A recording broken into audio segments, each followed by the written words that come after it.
aming pinagpipilitan ng posisyon bilang Gabiling Kanyara Pilar. Kapwa ko mag-aral, mga bisita, magandang umaga sa inyo. Kahalagahan ng wika. Ako'y Pilipino. Sa Atloo, ako'y Pilipino. Sa tikas at simpitas, sa kulay at kaya. Tunay na kayo mula sa ang kalipan-lipan, tupukit, kaya matakot ng wika ko Pilipino. Ang wika ng aking lahat, ang wika ng gamit ko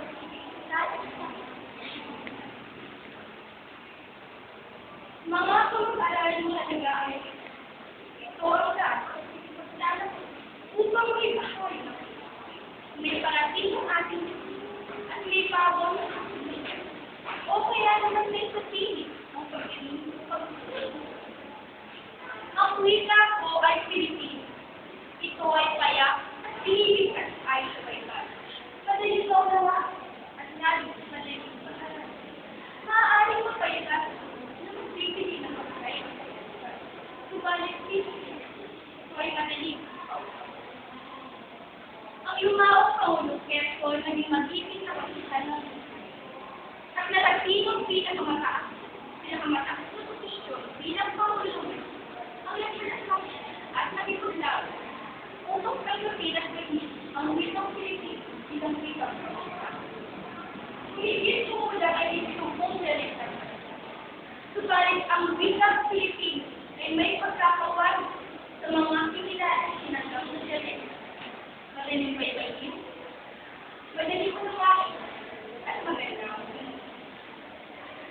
ang Pilipinas na binubuo ng 7,000 ang daan na pinaghiwalay ng punti pinag-iisip sa diwan sa pagkilala ng bilang.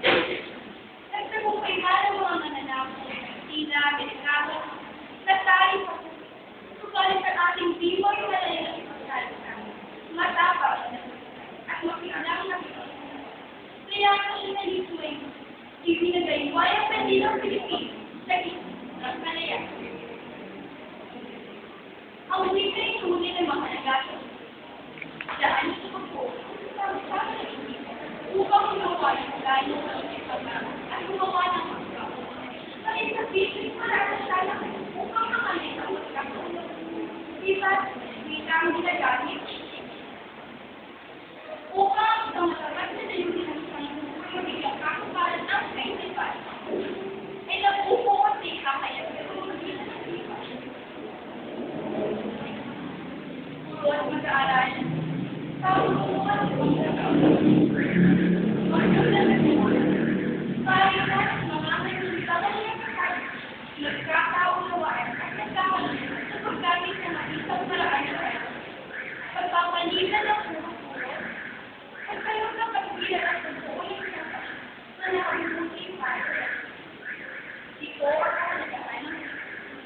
Ito ang kahulugan ng mga gamit ng mga kong dalasin, nagkakaunawaan nila. Tunay